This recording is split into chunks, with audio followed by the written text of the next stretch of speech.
Hare Krishna. So we have completed chapter number 8 titled Attaining the Supreme. So we have seen each and every shloka in detail. Now let's go through the entire chapter and see all the shlokas at one go. Firstly, how did this chapter start? Let's answer this question first. So in 7th chapter, Krishna was describing himself and he used some technical terms like Adi Bhuta, Adi Daiva, Adi Yagna. And then Arjuna, he started getting questions. What does these technical terms mean? And that's how this chapter number 8 starts. The first two verses are basically the questions posted by Arjuna. So Arjuna is asking different questions. To be more specific, 8 questions. What is Brahma? What is Adhyatma? What is Karma? What is Adi Bhutam? What is Adi Daiva? And in the shloka number 2, he is asking, what is Adi Yagna? Where does this personality reside in the body? And Prayana Kale cha Katham Nyayo. So how can a person know Krishna at the time of death?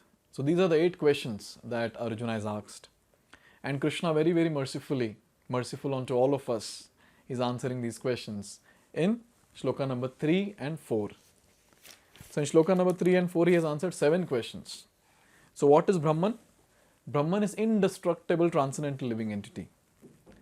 What is Adhyatma? The eternal nature of the self is called Adhyatma. And what is Karma? Those actions which are leading to the development of the next material bodies are called as Karma. And then he says in shloka number 4, what is Adi Bhuta? Adi Bhuta is that physical nature which constantly changes. And what is Adi Daiva? Adi Daiva is that universal form which contains all the planets of demigods and demigods themselves. And what about Adi Yagna? So Adi Yagna is basically the Paramatma residing in the hearts of the living entities. So like this, Krishna has answered the 7 questions. Now the 8th question that is there, how can one remember you, O Krishna, at the time of death? So that Krishna is speaking from shloka number 5 to 8. So in shloka number 5, he is very clear. Antakale cha mameva smaran muktva kalevaram yah prayati samadbhavam yati nasti atra samshaya. The one who remembers me at the time of death will come back to me. What about if someone remembers something else? Yam yam mapi smaran bhavam tyajyate ante kalevaram tam ivaiti kauntaya sada tad bhava bhavitaha. If anyone remembers anything else apart from me, he will attain the state of that particular object. So if a person remembers a dog at the time of death, he becomes a dog in next life. So this can be a nice example. And then he continues saying, so we are just supposed to remember him or do something else also. He says in shloka number 7, Mam anusmaram yuddhacha. Remember me and carry out your prescribed duties. And then in shloka number 8, he says that he who meditates on me as Supreme Personality of Godhead, his mind constantly engaged in remembering me, undeviated from path, he is sure to reach me. So who will reach Krishna? Who is doing Ananya Bhakti without getting deviated. He's focused on Krishna and he's practicing devotional service. So from shloka number 5 to 8, Krishna has spoken about who can remember him at the time of death, or how can one remember him at the time of death. Now, there is a nice meditation that is given in shloka number 9. So suppose someone wants to remember Krishna. So what qualities of Krishna one can remember? That is given here in shloka number 9. So Krishna is Kavim, he knows everything. Puranam, he is the oldest. Anushasitaram, he is the controller. Anor Aniyamsam, he is smaller than the smallest. Then Sarvasya Dhataram, he is the maintainer of everything. Achintya, he is inconceivable. Rupam, he is a person. Aditya Varnam, he is luminous like the sun. And Tamasaha Parastat, he is transcendental to this material world, which is under 3 modes of material nature. So in this way, these are the different aspects which one can meditate on to remember Krishna. And then Krishna continues, where from shloka number 10 to 13, he talks about the process of Shata Chakra Yoga. So hope we remember we spoke about the different chakras from Mooladhara Chakra going up to Agya Chakra and Sahasrara Chakra. So here in shloka number 10 onwards, Krishna is saying that at the time of death, if the person can fix his life hair in between the eyebrows and without deviating the mind, remembering the Lord in full devotion will certainly attain the Lord. Then he continues saying, and the persons who are learned in the Vedas utter Omkara and they maintain celibacy. And what else do? They detach from all sensual engagements and they do pratyahar, that is closing all the doors of senses and fixing the mind on the heart and the life air on the top of the head. One establishes himself in yoga. So this is like one keeps himself away from all the sense objects, maintains complete celibacy, and through yogic technique, he pulls the life air at the top of the head. And at the time of death, what does this person who's practicing Shata Chakra Yoga do? At the time of death, if suppose he is able to chant Omkara, Om, and thinking about the Supreme Personality of Godhead, if he leaves the body, he will surely reach the spiritual planets. So this is remembering Krishna through Shata Chakra Yoga.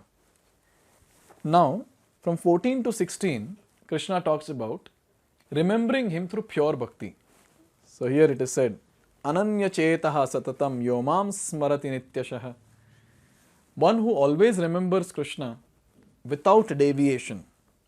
For such a person, it's very easy to obtain Krishna. And then here it is given that after attaining Krishna, mam upetya punarjanma. So after attaining Krishna, what happens? Such great souls, having attained perfection, will never come back to this world. And here in shloka number 15, Krishna gives a stamp to this material world. What is that? Dukkhalayam ashashvatam. It's full of misery and it is ashashvat, temporary. And then Krishna is saying that Abrahma bhuvana loka punaravartana Arjuna. So he's saying that even if someone goes to a planet of Brahma, finally he has to come down because everything in this world is temporary. No position is permanent. So in this way, Krishna has made it very clear that only by practicing pure bhakti, Shuddha bhakti, one can attain Krishna and go back home, back to Godhead. Now from shloka number 17 to 22, there is comparison between material world and spiritual world. To be more specific, from shloka number 17 to 19, so there is a nice description about Brahma's age and various other things related. So hope we remember, we had discussed elaborately on the one day of Brahma. So one day of Brahma consists of 71 Manvantaras. 14 Manvantaras, and one Manvantara consists of 71 Divya Yugas. And one Divya Yuga consists of Satya Yuga plus Treta Yuga plus Dwapar Yuga plus Kali Yuga. So in this way, we understood that one day of Brahma is basically 1000 Divya Yugas put together. And then it is said that what happens in the day of Brahma and night of Brahma. So in the day of Brahma, all the living entities are manifested. Everything is manifested. And when the night of Brahma arrives, everything becomes unmanifest. So basically, at the day of Brahma, all the bodies are created by Brahma and everything is in motion. And when Brahma goes to sleep, so all those bodies, all the senses, sense objects, all the places of enjoyment, everything merges in the body of Brahma. And all the living entities, they take shelter of Mahavishnu. So in this way, again and again, when the day of Brahma arrives, manifestation is done. And when the night of Brahma arrives, unmanifestation or destruction is taken, or destruction takes place, or annihilation takes place. Now from shloka number 20 to 22, it's spoken about the spiritual world. How is the spiritual world? Because now material world is spoken about. That is, it's getting manifested, unmanifested again and again. Bhutva, bhutva, praliyate. So now, what about the spiritual world? So here it is given that the spiritual world is eternal, shashvat, sanatanaha, in shloka number 20. And it is supreme and is never annihilated. When all in this world is annihilated, that part remains as it is. So everything in this world is annihilated, be it in partial annihilation at the end of the day of Brahma, or be it complete annihilation when Brahma dies. Still this place remains intact. And then it is said that this place is avyaktaha and aksharaha. It's unmanifest and infallible. And it is param dhama. Param dhama, the supreme destination. And the best thing that is given here is anyone who reaches that place, yam prapya na nivartante. Anyone who goes to spiritual world will never come back to this material world. And in shloka number 22, Krishna says, again, he's making a point, a very, very strong point. He says that Purusha sa parha partha bhaktya labhyas tva ananyaya. How can Krishna be attained? Only by one way. That is ananya bhakti, unalloyed devotional service. There is no other way apart from this. Now, from shloka number 23 to 28, the supremacy of bhakti in attaining Krishna is spoken about. Now, to be more specific again, from shloka number 23 to 26, here it's spoken about those yogis who have some control in leaving the body. If they leave at a particular time, so what happens? That's what is given here. So now, when the yogis leave in the light time, so what happens? They actually attain supreme. They go to Brahma Jyoti basically. But then if they leave the body in dark or in smoke, what happens? They go to a certain planet, like for example, the moon planet that we discussed. But then finally they have to come back to this earthly planet. So in this way, from shloka number 23 to 26, Krishna made it very clear that there are two paths of passing away. One is in light and other one is in dark. The one who passes in light does not come back to this material world.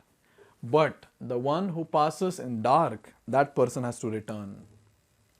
Now, after having said all this, Krishna is actually instructing Arjuna that how devotees behave. So devotees, they are least bothered about this light and dark and other things. Why? Here it's given. They are not bewildered because they are always fixed in devotion. And the ones who are practicing devotional service, performing devotional service, they surpass all the pious results or pious activities, like studying the Vedic scriptures, doing fire sacrifice, and then doing lots of austerities. So like this, these are different things. Doing charity, yes, charity and pursuing philosophical and fruitive activities. All these different pious results which are there, they just surpass it just like that by practice of devotional service. So in this way, Krishna made it very clear in the last two shlokas that how practicing bhakti is supreme. And that gives all the benefit. So in this way, Krishna has spoken elaborately in this particular chapter about attaining the supreme. Now, Krishna is going to give very, very intricate details and the most confidential knowledge in chapter number 9. So let's begin that in the next video. Hare Krishna.